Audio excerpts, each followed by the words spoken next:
Welcome! In front of me I have OPPO Reno5, and today I'll show you how you can connect Huawei the AM61 earbuds.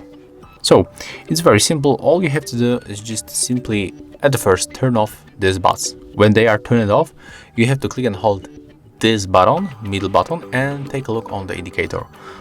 Let's click and hold it. When the indicator starts blinking on the blue and the red color, it means that they are in the pairing mode, so you can release that key. Put them back, maybe right here, move to the Bluetooth settings, enable Bluetooth, and then tap on them on the AM61.